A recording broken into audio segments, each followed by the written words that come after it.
नमस्कार, आपके साथ मैं लावनी विनीत हूं और बहुत विशेष प्रस्तुति के साथ एक बार फिर से आपके बीच उपस्थित हूं।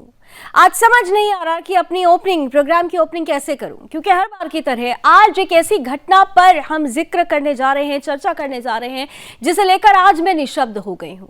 इस कार्यक्रम को करने से पहले अपने आप को बहुत ज्यादा तैयार करना पड़ा, क्योंकि मामला उस राष्ट्रीय राजधानी दिल्ली से जुड़ा हुआ है जहां पर मैंने अपने जीवन के 20 साल बिताए हैं। वो दिल्ली जिस पर कभी मुझे नाज हुआ करता था और मैं खुद कहती थी कि दिल्ली में मैं सुरक्षित हूं। लेकिन एक के बाद एक साल बीतते गए, समय बीतता गया, घंटे बीतते गए, दिन बीतते गए और सेकंड दर सेकंड दिल में सिर्फ एक ख्याल आता रहा कि नहीं, मैं दिल्ली में सुरक्षित नहीं हूं। मैं दिल्ली में कभी भी सुरक्षित नहीं हो सकती जब तक दिल्ली में ऐसे दरिंदे रहेंगे जो दिल्ली में रहने वाली महिलाओं को जान नहीं समझकर बेजान सामान समझेंगे। आज दिल्ली की हालत ऐसे हो गई है कि एक तरफ 31 दिसंबर की रात को अंग्रेजी नववर्ष की जश्न में पूरी दिल्ली डूबी हुई थी, लेकिन एक कोने में सिसक रही थी, सिहर रही थी वो दिल्ली जहां पर कुछ मासूम बेटियां रहती हैं। और इसीलिए दिल्ली को आज कहना पड़ रहा है कि शर्म आती है, मैं दिल्ली हूं। लज्जा आती है कि मैं दिल्ली हूं। दर्द होता है कि मैं दिल्ली हूं। वो दिल्ली जिसने विश्व में धाक जमाई, वो दिल्ली जो राजनीतिक पटल पर समेकित रूप से अंश दर अंश चमकती रही, वो दिल्ली जो भारत के अस्मिता अस्तित्व की परिचायक है, आज वही दिल्ली एक बेटी के आंसू की परिचायक बन चुकी है। दिल्ली में महिला सुरक्षित नहीं है। निर्भया कांड के 10 साल बीत जाने के बावजूद भी हम और आप उसी जगह पर खड़े हुए हैं जहां पर चीख चीख कर दिल्ली ये कहती है कि मैं अपनी बेटियों को सुरक्षित नहीं रख पा रही, क्योंकि मेरे दामन पर दाग लगाने के लिए ऐसे दानव दिल्ली में घूम रहे हैं जिन्हें संभालने के लिए, बचाने के लिए न केवल सियासतदान बल्कि दिल्ली पुलिस भी खड़ी हुई है। कुछ ऐसा ही हुआ है एक बार, ज्यादा दिन नहीं बीते, याद होगा आपको, एक हत्या जो परिवार वाले कह रहे थे कि एक हिंदू लड़के की हत्या हुई, लेकिन दिल्ली पुलिस लगातार ये कह रही थी कि यह हादसा है, एक्सीडेंट है। परिवार वाले चीखते रहे, चिल्लाते रहे, लेकिन दिल्ली पुलिस हादसा ही बताती रही। ज्यादा दिन नहीं बीते और आज एक बार फिर से ऐसी ही एक कहानी सामने आ गई, जिसमें एक बेटी की लाश सड़क पर घसीटी जाती रही। 1-2 किलोमीटर नहीं, 12 किलोमीटर लगातार बार बार जार जार तार तार होता रहा उसका शरीर, और दिल्ली पुलिस के कान में जूं तक नहीं रेंगी। दिल्ली पुलिस एक बार फिर से वही रटा रटाया जवाब लेकर सामने आई कि दरअसल उस लड़की के साथ, उस बेटी के साथ हादसा हुआ। लेकिन परिवार वाले ये कह रहे हैं कि यह हादसा नहीं, यह हत्या है। हत्या भी ऐसी वैसी नहीं, दुष्कर्म के बाद हत्या की गई है, लेकिन बावजूद उसके दिल्ली पुलिस जिस तरीके से आगे बढ़ रही है इस पूरे प्रकरण पर, वो सवाल खड़ा कर रही है। आनन फानन में 5 आरोपियों को गिरफ्तार कर लिया गया है, 3 दिन के रिमांड पर भेज दिया गया है। लेकिन क्या केवल इतना काफी है, या फिर एक बार फिर से स्क्रूटनी करने की जरूरत है, खुलकर हल्ला बोलने की जरूरत है, और तब शायद दिल्ली कह पाएगी कि वाकई मैं दिल्ली हूं जो इस देश के अस्तित्व का परिचायक है। आज दिल्ली और दिल्ली में महिला सुरक्षा को लेकर एक बार फिर से सवाल खड़े हो रहे हैं, और ऐसे ही ज्वलंत सवालों के बीच घूमेगी हमारी आज की चर्चा। हम चर्चा की शुरुआत करें, लेकिन उससे पहले देखिए हमारी वो रिपोर्ट जो खुद दिल्ली बयां कर रही है, क्योंकि दिल्ली जार जार हो रही है, शर्म आती है, वो कहती है कि मैं दिल्ली हूं।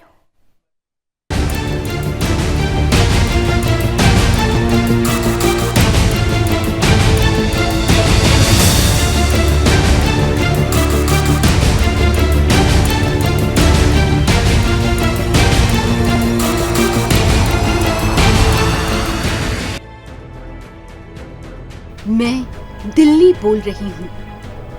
मैं आप सभी से बात करना चाहती हूँ। मैं आप सबसे कुछ कहना चाहती हूँ। आपने मेरी जो उजली तस्वीर देखी है, मैं उसका स्याह सच आज बताना चाहती हूँ। मैं बताना चाहती हूँ कि मैं अब दिल वालों से गुलजार नहीं रही, बल्कि हैवानों, दरिंदों, रेपिस्टों और दहशतगर्दों की आगोश में हूँ। मैं दिल्ली हूँ। मैं अब संगदिल हो चुकी हूँ। जब मेरे जहन में खुद के अस्तित्व की कोई छवि बनती है, तो मैं सबसे पहले 16 दिसंबर 2012 की वो रात बन जाती हूँ।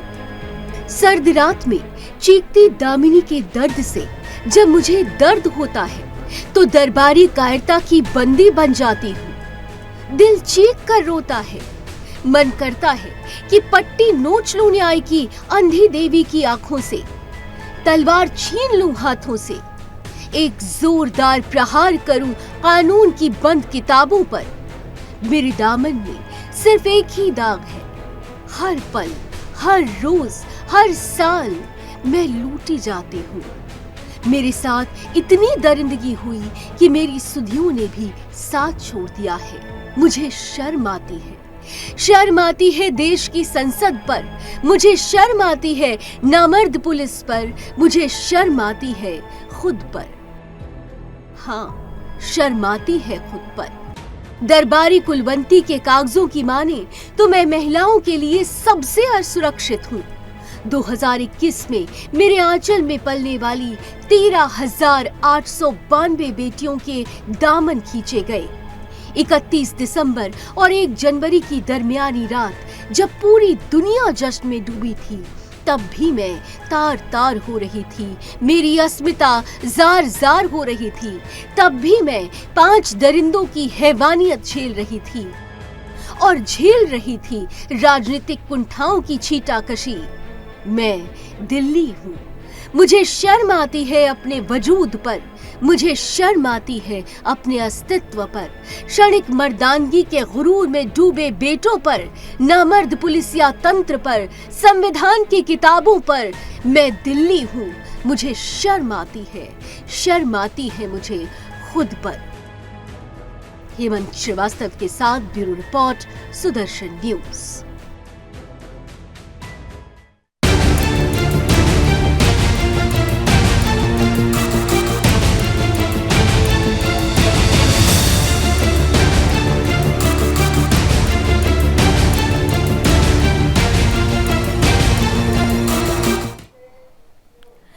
बीस साल की एक बच्ची जिसके ऊपर अपने परिवार चलाने की जिम्मेदारी थी, जिसके खुद के अपने सपने थे, लेकिन उन सपनों को जार जार कर दिया, तार तार कर दिया दरिंदों ने, और जिस तरीके से उसे मौत दी, कोई दुश्मन को भी ना दे। अब तस्वीरें आपके सामने रख रहे हैं जो बीते 48 घंटों से सोशल मीडिया पर या टीवी चैनल्स पर वायरल हो रही है। यही वो तस्वीर है जो उन दरिंदों की दरिंदगी, जो दानव दिल्ली की सड़कों पर घूमते हैं, महिलाओं के लिए जो दानव बन चुके हैं, जो राक्षस बन चुके हैं, उनकी ये तस्वीरें देखिए कि ये गाड़ी, ये वही बलेनो गाड़ी है जिसके नीचे 20 साल की मासूम फंसी रही, उसे घसीटा जाता रहा, उसे तड़पाया जाता रहा, उसके शरीर का एक एक अंश, एक एक हिस्सा लगातार चोट दर्द सहता रहा, लेकिन इन दरिंदों का दिल नहीं पसीजा। उसकी जान चली गई और जान जाने के बावजूद भी ये रुके नहीं, फिर भी उस बच्ची को घसीटा जाता रहा। अब ये तस्वीरें आपके सामने, वो आखिरी तस्वीर है, सीसीटीवी की वो आखिरी तस्वीर जिसमें वो स्कूटी देखी जा सकती है, वो बच्ची देखी जा सकती है जिसे पता भी नहीं था, अंदाजा भी नहीं था कि कुछ ही पलों में उसके साथ क्या होने वाला है। वो तो अपना काम करके अपने परिवार के लिए भरण पोषण करने की जिम्मेदारी उसके ऊपर थी, अपना काम खत्म करके वो अपने घर के लिए जा रही थी, वापस जा रही थी, लेकिन उसे नहीं पता था कि आगे कुछ राक्षस उसका इंतजार कर रहे हैं जो के लिए हैवानियत की वो सारी हदें पार कर देंगे जिसकी कल्पना करने से भी शरीर का रोया रोया सिहर उठता है। ये वही तस्वीरें हैं जो सीसीटीवी फुटेज आपके सामने लगातार आ रहा है, जिसे आप लगातार देख रहे हैं, जिसमें आप खुद देख सकते हैं कि ये वो बलेनो गाड़ी है जिसमें वो 5 आरोपी हैं, जिसमें वो 5 दोषी हैं, और नीचे अगर आप देखें कि एरो के पास कुछ ऐसा लगता है जैसे कुछ फंसा हुआ है। और चश्मदीद जिन्होंने इस गाड़ी को देखा सबसे पहले, उनको ही ये नजर आया कि किस तरह से गाड़ी के नीचे दरअसल एक बॉडी फंसी हुई है, यानी वो बच्ची जो जब चश्मदीद ने देखा तो उनका कहना था कि वो लाश में तब्दील हो चुकी थी। बॉडी जो बार बार नीचे फंसी हुई थी, सड़क से टकरा रही थी, आवाज ऐसी हो रही थी जैसे बार बार कुछ सामान लड़ रहा हो, और ये गाड़ी बार बार एक ही रूट पर चल रही थी और फिर भी बावजूद उसके वो दिल्ली पुलिस जिसने दम भरा था एक दिन पहले ही, अगर आपको याद हो तो दम भरा गया था दिल्ली पुलिस की तरफ से कि जश्न मनाने की रात 31 की रात को दिल्ली पुलिस के 16,000 से ज्यादा पुलिसकर्मी सड़कों पर तैनात रहेंगे, एक्टिव रहेंगे। मॉक ड्रिल हुआ है, तमाम जगहों पर वो चौकसी नजर आएगी। लेकिन सवाल दिल्ली पुलिस पर इसलिए खड़े हो रहे हैं क्योंकि एक गाड़ी एक लाश को लेकर घसीटती रही 1 घंटे नहीं, 2 घंटे नहीं, बल्कि 3 घंटे तक, और 3 घंटे तक दिल्ली पुलिस सोती रही।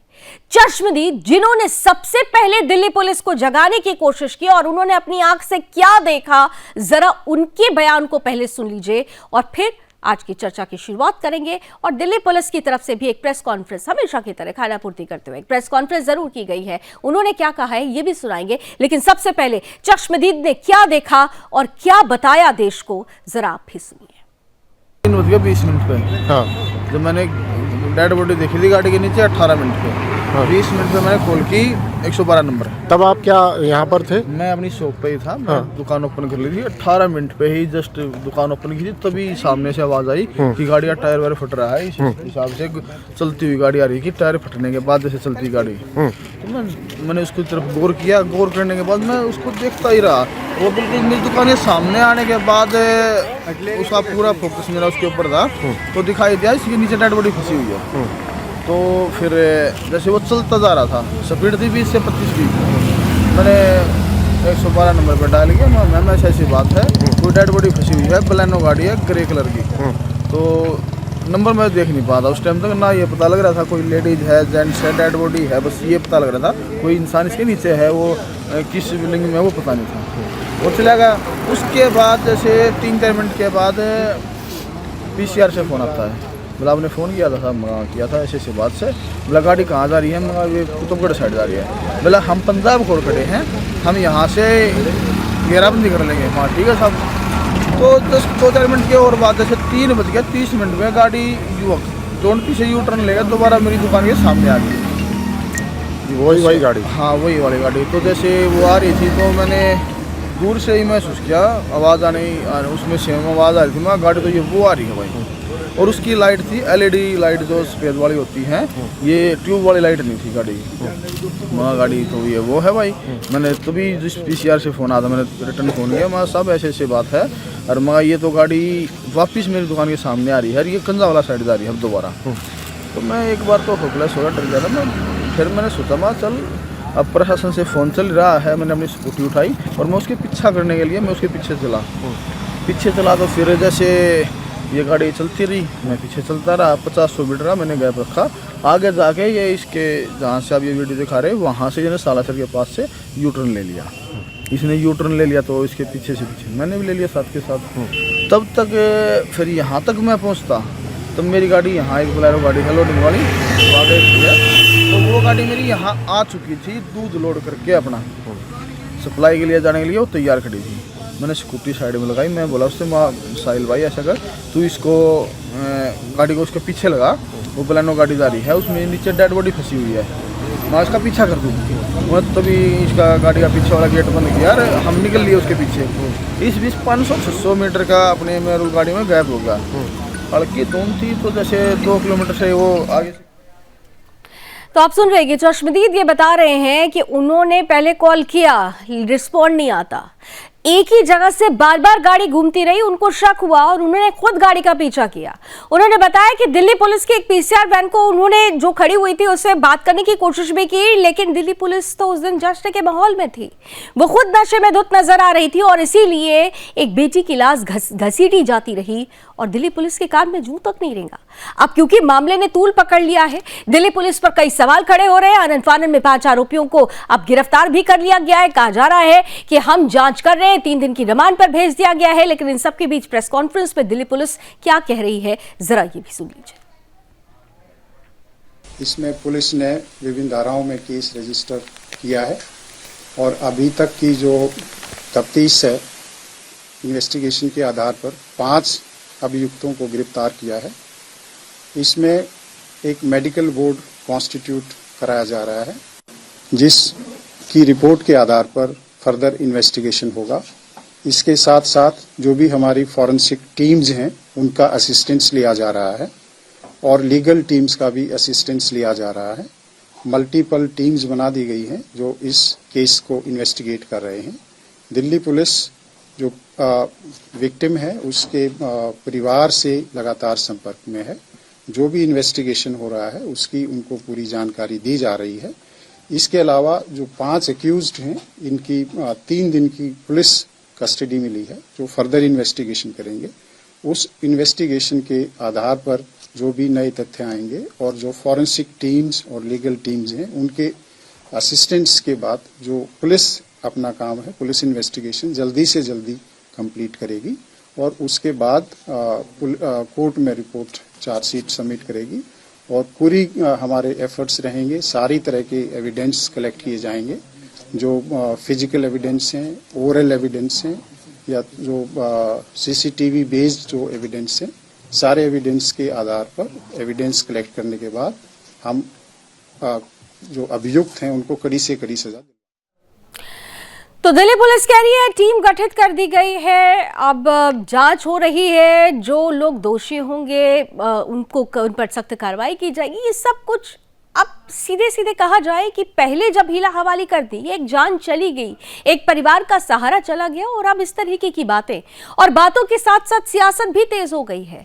और यही वजह है, क्या यही वजह है कि बार बार जो दरिंदे हैं उनको ऐसी हीला हवाली एक मजबूत आधार देती है ऐसे कृत्यों को करने के लिए। आज इसी बड़े सवाल के साथ चलिए चर्चा की शुरुआत करते हैं। पैनलिस्ट हमारे साथ जुड़ चुके हैं, स्वागत करती हूँ। स्क्रीन पर मैं देख पा रही हूँ भारतीय जनता पार्टी का पक्ष रखने के लिए हमारे साथ जुड़ रही हैं प्रवक्ता नेहा शालिनी दुआ जी, बहुत बहुत स्वागत है। हमारे साथ इस वक्त आम आदमी पार्टी का पक्ष रखने के लिए जुड़ रहे हैं पवन शर्मा जी, बहुत बहुत स्वागत पवन जी आपका हमारे साथ जुड़ने के लिए। और साथ ही साथ दिल्ली पुलिस के फॉर्मर एसीपी वेद भूषण जी भी इस पैनल का हिस्सा हैं। वेद भूषण जी आपका भी बहुत बहुत स्वागत है। मैं नेहा आपके साथ शुरुआत करती हूं क्योंकि आज इस कार्यक्रम को करने से पहले बहुत हद तक अपने आप को तैयार करना पड़ा मुझे, क्योंकि जिस तरीके से इस बच्ची के साथ दरिंदगी की गई है, आप सोच कर देखिए, सिर्फ सोच कर देखिए, हमें जरा सा छिल जाता है, कट जाता है, हम बहुत देर तक उसको लेकर तड़पते रहते हैं। एक बच्ची के साथ उसकी बॉडी को घसीटा जाता रहा, उसके साथ उसके पहले पता नहीं क्या क्या किया जाता रहा होगा। क्या यही है हमारी दिल्ली? नेहा देखिए, बहुत ही बुरा, मतलब निर्भया जैसा ही मैं ये कहूंगी कि ठीक है उसके निर्भया के साथ रेप हुआ, यहाँ जो है अभी जांच का विषय है जो कि बहुत जल्दी पता लग जाएगा। लावनी जी मेरी आवाज इको हो रही है जी, प्लीज मैं ठीक करवाती हूँ उससे, प्लीज आप कंटिन्यू कीजिए जी।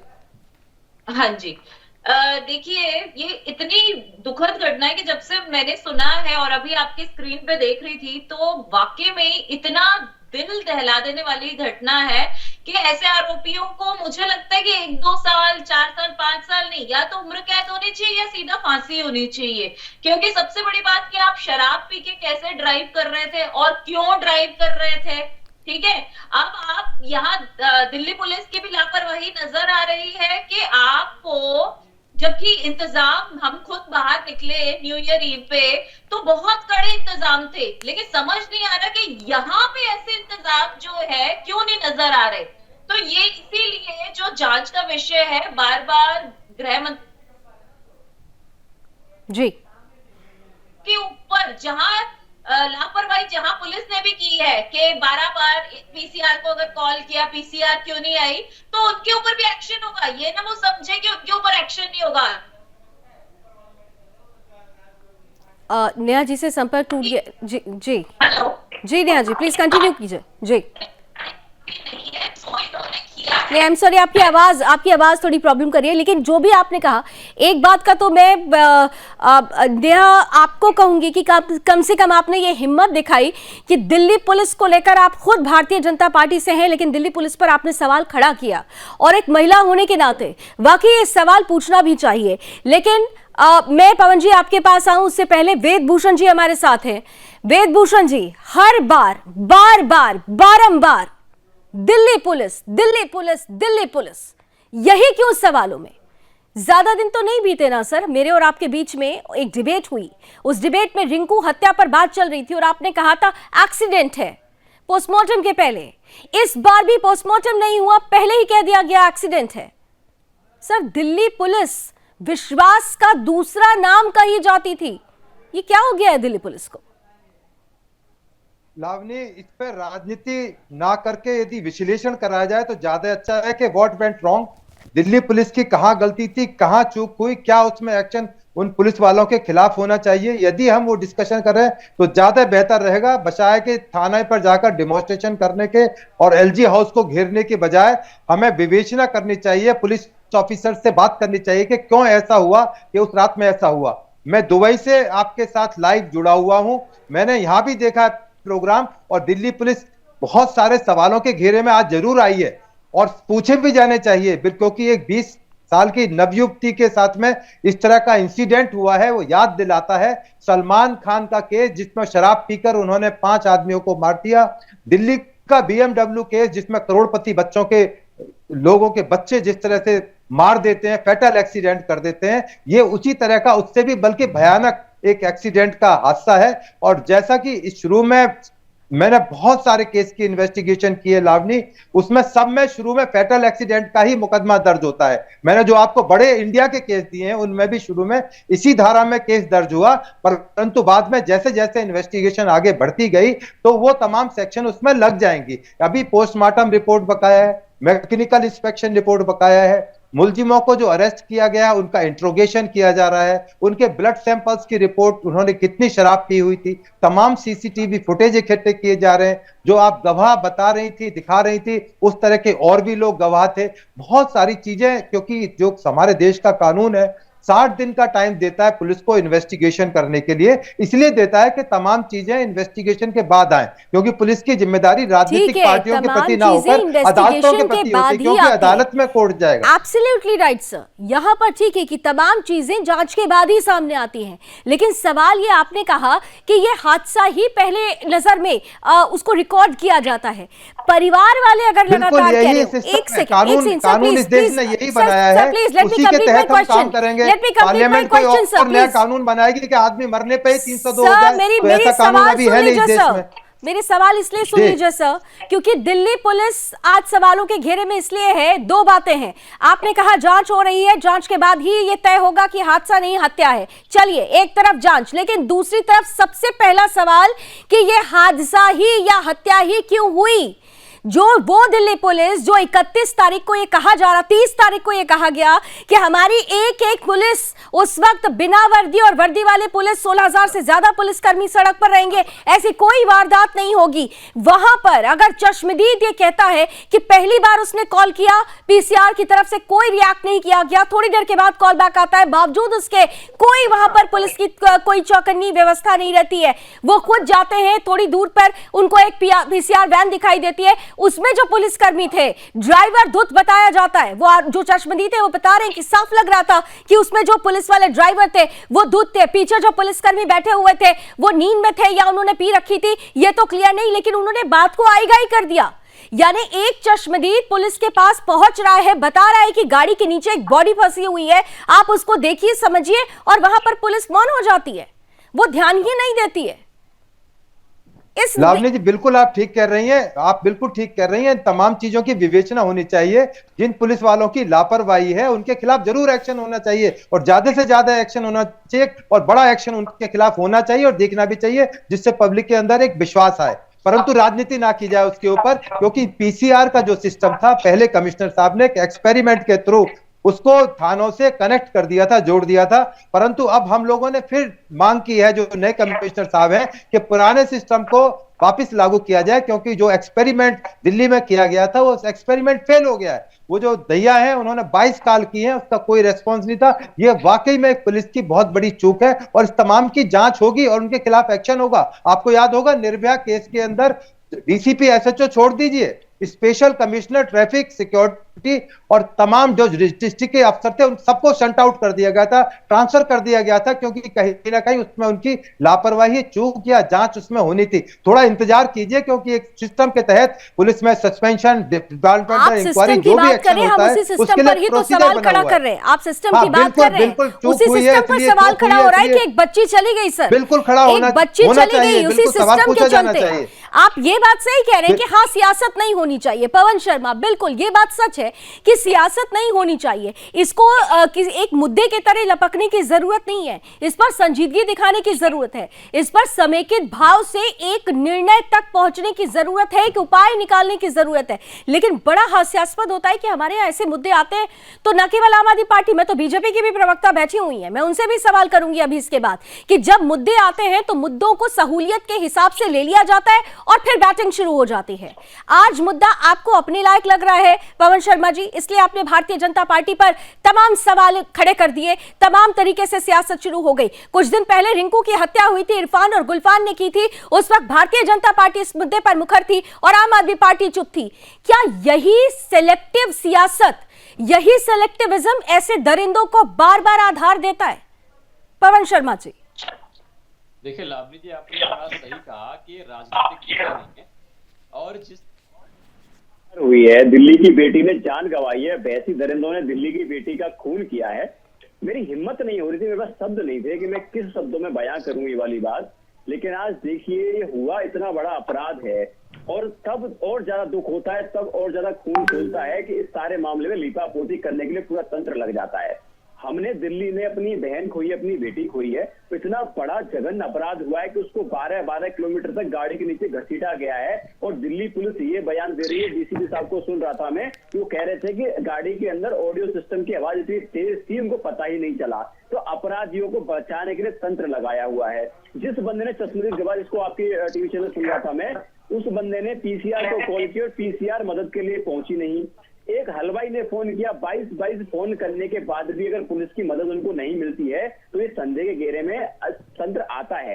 मैं राजनीति नहीं कर रहा हूं, मैं सिर्फ ये, मुझे परवाह, अपनी चिंता दिल्ली की अपनी बहन और अपनी बेटियों के लिए है कि दिल्ली में इस अपराध पर लगाम कब लगेगी, क्योंकि अपराधियों के मंसूबे, अपराधियों के अंदर विश्वास इतना बढ़ गया है, दिल्ली पुलिस का खौफ ही नहीं है, उनको कोई परवाह नहीं दिल्ली पुलिस की कि कोई अपराध कर देंगे दिल्ली पुलिस उनको टांग देगी, उनको परवाह नहीं है। और जिस वजह से देखिए एनसीआरबी के आंकड़े में देख रहा था कि दिल्ली में अपराध बढ़ गए हैं, इससे क्या फर्क पड़ता है, इसका निष्कर्ष ये निकलता है कि हमारे तंत्र को इतना मजबूत होना पड़ेगा, कमियों को दूर करना पड़ेगा, किसी राजनीतिक पार्टी के दबाव में ना आके एक निष्पक्ष जांच करके उनको दंड देना पड़ेगा। नहीं, आपने सही कहा कि किसी राजनीतिक पार्टी के दबाव में न आते हुए दिल्ली पुलिस को काम करना होगा।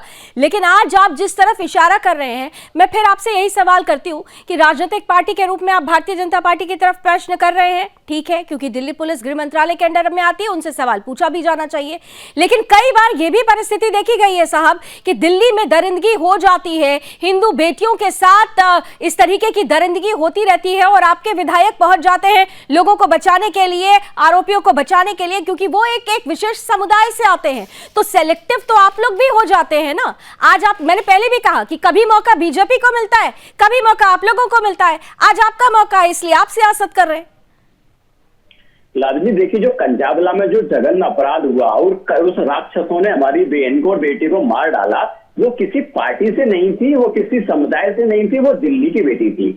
मेरा मतलब ये, मेरा कंसर्न है, मेरी चिंता ये है कि ये अपराध दिल्ली में बंद होने कब होंगे, अपराधियों के मन में दिल्ली पुलिस का, प्रशासन का डर कब होगा, और दिल्ली पुलिस को अपना तंत्र मजबूत कब करना पड़ेगा। क्योंकि न्यू ईयर का वक्त था, न्यू ईयर में पूरी दिल्ली पुलिस की तरफ से ये बयान आ रहे थे कि दिल्ली पुलिस को अपना तंत्र मजबूत करना होगा। पवन ये कह रहे हैं कि सियासत नहीं कर रहे हैं हम लोग, दरअसल उस मुद्दे की तरफ ध्यान आकर्षित करना चाहते हैं जो दिल्ली की बेटियों की सुरक्षा से जुड़ी हुई है। एक महत्वपूर्ण सवाल, आप पवन जी के सवाल का जवाब जरूर दीजिएगा, आप लोगों को आमने सामने भी करूंगी, लेकिन महत्वपूर्ण सवाल मेरा यह है कि दिल्ली पुलिस, बार बार दिल्ली पुलिस पर ही सवाल उठता है नेहा, और मुझे याद है कि माननीय गृह मंत्री जी ने कहा था कि दिल्ली पुलिस से जब कभी भी लापरवाही, जो पहला मामला आया था तब उन्होंने कहा था कि जो लापरवाही हो रही है उसको स्क्रूटनाइज किया जाएगा और एक मॉडल पुलिस तैयार किया जाएगा, एक मॉडल पुलिसिंग का जो एक पिक्चर होगी वो सामने आएगी।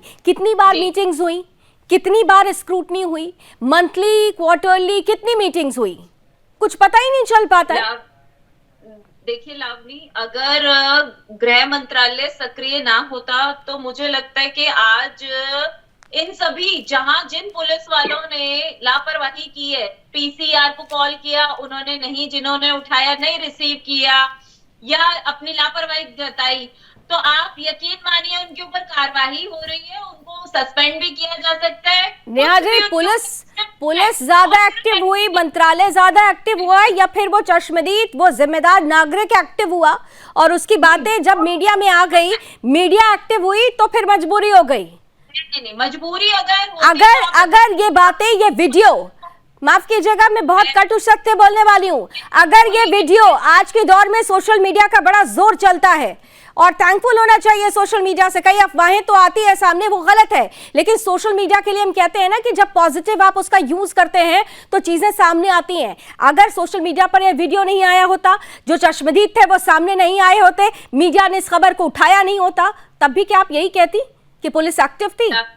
लावनी जी, जैसे आपने बाकियों को मौका दिया, मैं चाह रही हूँ मुझे बिल्कुल आपको मौका दे रही हूँ, बिल्कुल आपको मौका दे रही हूँ, बोलिए। तो ये एक ऐसा मामला है जिसमें मैंने आपको पहले ही कहा कि जो भी लड़के हैं, ये तो हमें बाद में पता चला कि भाजपा के हैं या क्या है, उसको छोड़िए, हमने पहले ही एलजी साहब ने निर्देश दे दिए थे कि जिन्होंने भी ऐसा किए जघन्य अपराध, उनको अरेस्ट किया जाए जल्द से जल्द। और पुलिस ने पहला काम किया, जहां पुलिस ने अच्छा काम किया उसको अच्छा भी कहना चाहिए, बुरा तो पुलिस ने काफी जो किया है वो बहुत ही बुरा है कि पीसीआर वालों ने फोन क्यों नहीं उठाए, क्यों ऐसी बेतुका स्टेटमेंट्स दी कि ठीक है, आप कह रही हैं कि दिल्ली पुलिस ने बड़ा अच्छा काम किया है, ठीक है, एक वीडियो अब आपको दिखाती हूँ, मैंने आपके पास ही लौटूंगी, मैं आपके पास ही लौटूंगी, लेकिन एक वीडियो मैं चाहती हूँ आप भी देखिए, पवन जी भी देखें, और एसीपी सर जुड़े हुए हैं, फॉर्मर एसीपी सर, वो भी जरा देख लें वो वीडियो। आप कह रही है ना दिल्ली पुलिस ने बड़ा अच्छा काम किया, वाकई दिल्ली पुलिस ने बड़ा अच्छा काम किया। जब दिल्ली पुलिस से सवाल पूछने के लिए पत्रकार पहुंचे हुए थे, कई सवाल थे, कई सवाल हमारे मन में हैं, कई सवाल पूछने की जिम्मेदारी हमने उठाई है, उस जिम्मेदारी को निभाने के लिए जब पत्रकार पहुंचे हुए थे Delhi police Sultanpuri police station पर, क्या किया गया दिल्ली पुलिस की तरफ से, दिखा दीजिए जरा देश को भी।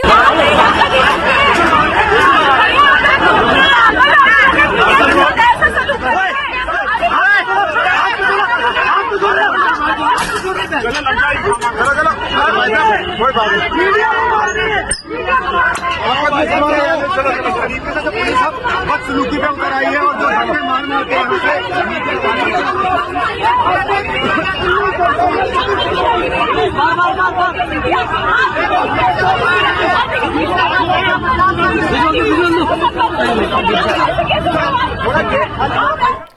दरिंदे बेटी को घसीटते हैं और पत्रकार जब पुलिस स्टेशन पहुंचते हैं सवालों के लिए तो उनको उठा के बाहर कर दिया जाता है। मैं जवाब देना चाहती हूँ, दे दीजिए जवाब। देखिए, मैंने किस लिए कहा है कि पांचों को गिरफ्तार कर लिया गया, आरोपियों को, ये पुलिस ने अच्छा काम किया। उसके बाद मैं यही बोल रही थी कि जो अपनी बेतुकी स्टेटमेंट उन्होंने दी है, कई जगह पर दिल्ली पुलिस ने ये बात कही है जो मीडिया के थ्रू सुनने में आई है कि जब रेप हुआ नहीं तुम कैसे छापोगे या कैसे सुनाओगे।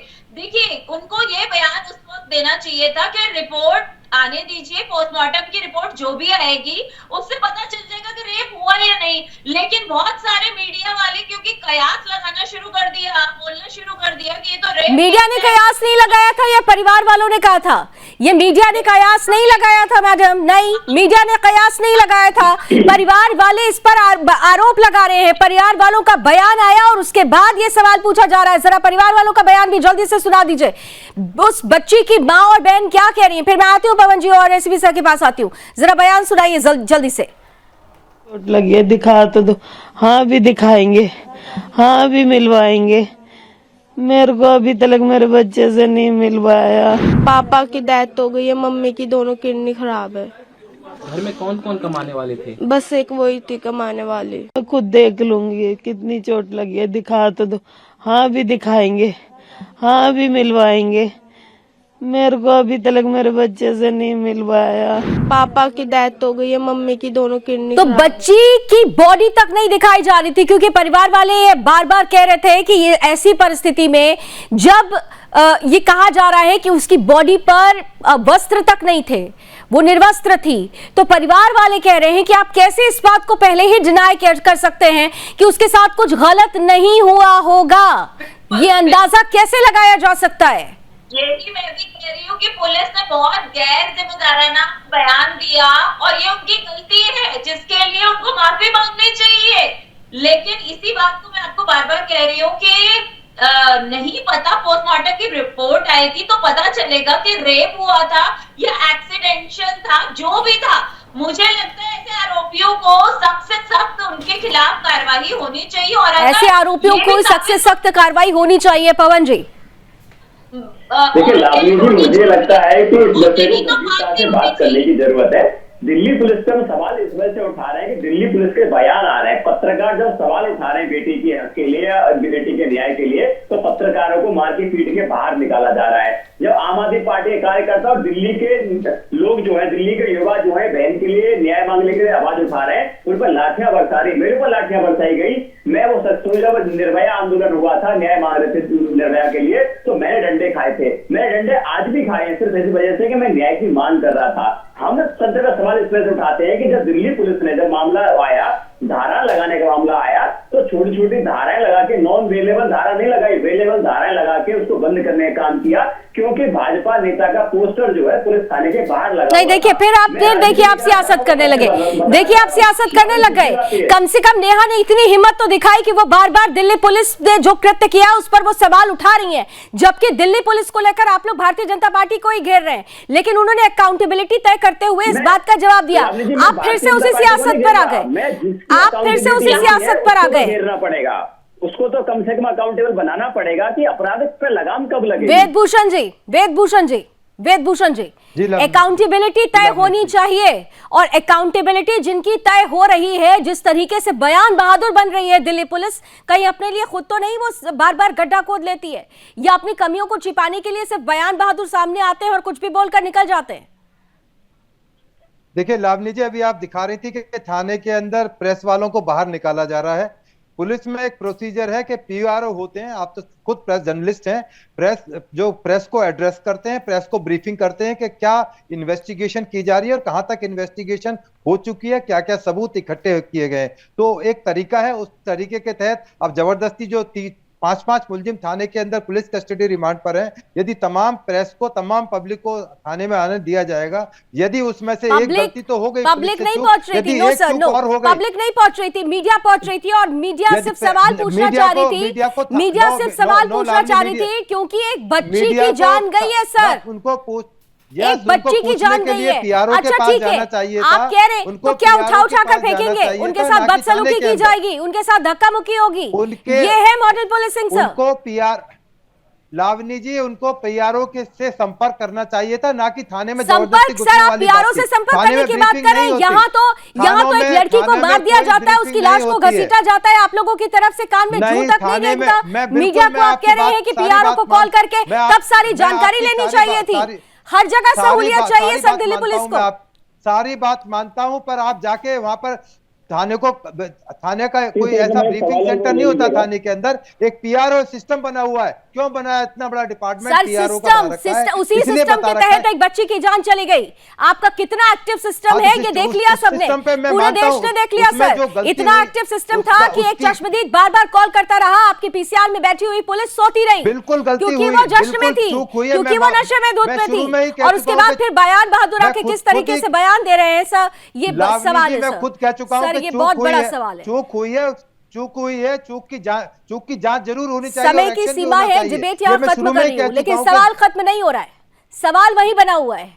दिल्ली में अगर बच्चियां सुरक्षित नहीं है सर, तो इसके लिए हम सभी जिम्मेदार हैं, और सबसे बड़ी जिम्मेदारी अगर दिल्ली पुलिस की है तो वो विश्वास जो दिल्ली पुलिस के लिए कभी कायम रहता था, वो विश्वास खत्म हो चुका है सर। इसलिए दिल्ली पुलिस को वो विश्वास फिर से बनाना होगा, और राजनीतिक सियासतदान जितने भी हैं उनको सियासत से ऊपर उठकर समेकित रूप से इस पर एक उपाय निकालना होगा। नहीं तो ऐसे ही कभी 13,000 का आंकड़ा होगा, अगली बार हो सकता हो ये आंकड़ा 13,000 के पार 15,000 हो, उससे आगे संख्या कहां चली जाएगी, हम आप डिबेट करते रहेंगे, बच्चे ऐसे ही मरती रहेंगी। आकलन जरूर करिएगा, संजीदगी जरूर दिखाइएगा। Thank you so much. समय की कुछ सीमाएं हैं, वैसे भी हमने डिबेट थोड़ा आगे बढ़ा लिया है, लेकिन इतना जरूर है कि आज जिस तरीके से दिल्ली शर्मसार हुई है, इस पर बहुत कुछ सोचने और करने की जरूरत है। जिम्मेदारी जिनकी है, जिम्मेदारी जरूर निभाइए, क्योंकि ये हमारी देश की बेटियों का सवाल है। अभी बस इतना ही। देश और दुनिया की तमाम खबरों के लिए आप जुड़े रहिए सुदर्शन न्यूज के साथ।